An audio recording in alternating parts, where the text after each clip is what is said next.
You had a record year. Take us through the highlights for you. Yeah, a very solid fourth quarter, capped a record year. Really, record performance across the board from a financial standpoint. Record revenue, record profitability, record margins, record free cash flow, record earnings per share.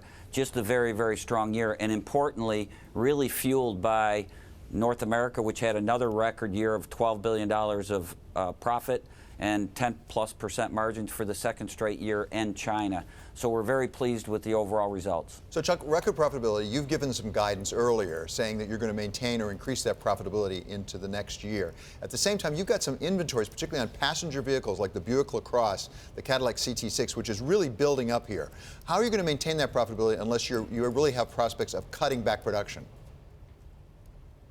Yeah, we've already made several announcements relative to taking shifts off from a passenger car perspective to start to address that inventory. And I think importantly, we have been and we will remain committed to balancing supply and demand, because that is what really leads to pricing discipline and the results that we've seen over the last number of years. And that's not going to change going forward. So what does that say in terms of the overall number of manufacturing jobs by GM in the United States? You understand why that's important, particularly right now. Well, we've got 100,000 people employed in the United States today at 40 facilities, and we've invested $21 billion since 2009. The U.S. has been and will continue to be very, very important to General Motors. It's core to our operations here in North America. Let me ask it a different way. Will you have enough extra people making trucks and SUVs to make up for what you're losing on the passenger side? I think importantly, what we're going to do is have a very, very strong launch cadence in 2017, including several compact and mid-sized crossovers. So we're very confident that we're going to be able to continue the strong performance in North America based on our launch cadence, continued focus on the customer, and continued focus on cost. But a continued shift from passenger vehicles over into trucks and SUVs, would you expect? We've seen that trend over the last number of years. We're taking actions to ensure that we're balancing our production capacity along with the trends in the market, and we're confident that we're going to have the products that customers want to buy as we go into 2017 and beyond. So Chuck, there was a report out from Baum Associates about what a border adjustment tax might mean for the auto industry, and it overall suggested there would be a $2,500 per car increased cost. Have you examined that from General Motors' perspective particularly, and do you have a position on that proposal?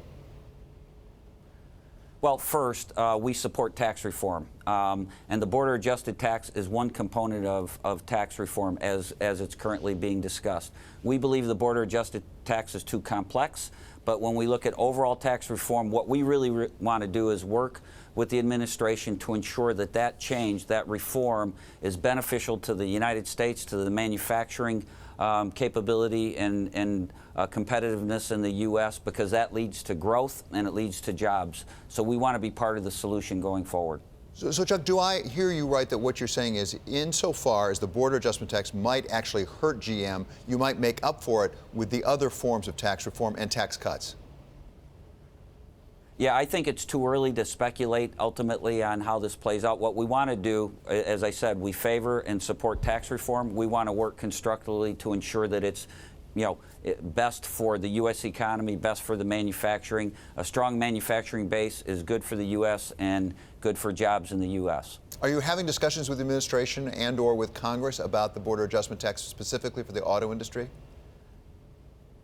We are engaged on many different fronts with the administration on a wide array of regulatory, tax reform, and other issues. And again, as I indicated, we want to be part of that discussion and be part of the constructive solutions. As you say, you're engaged in other levels, right up to Mary Barra, your CEO. We've seen several times now with President Trump. As you, as the Chief Financial Officer, plan into next year and the year after, to what extent are you adjusting your plans in response to what President Trump has urged in terms of manufacturing jobs in the U.S. rather than Mexico?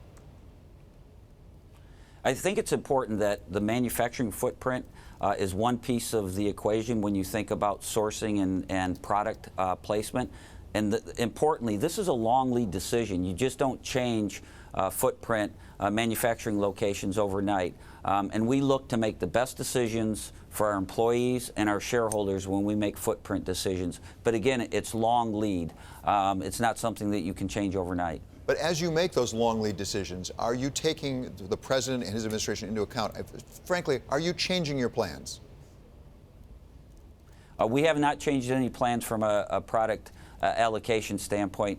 Again, important to point out that we've got 40 facilities in the United States. We employ 100,000 people in the United States, and we've invested $21 billion since 2009, and most recently announced another $1.5 billion investment. The United States is important for us. It's important from a manufacturing perspective and will continue to be on a go-forward basis. And finally, Chuck, Europe is also important for you. And as you look at Europe with Brexit, with the elections that are happening, things like that, what are you projecting into 2017? We've heard some other automakers that they see a soft 2017. Well, when you look at 2016 results, absent Brexit, we would have achieved our break-even objective. You know, Brexit is a reality. It's going to be a headwind in 2017 for us, or at least the impact from a currency standpoint. So as we look at the overall environment, you know, moderate growth, pretty challenging environment, especially with the currency in the UK, we would expect to see flattish performance from a profit standpoint in 2017 versus 16.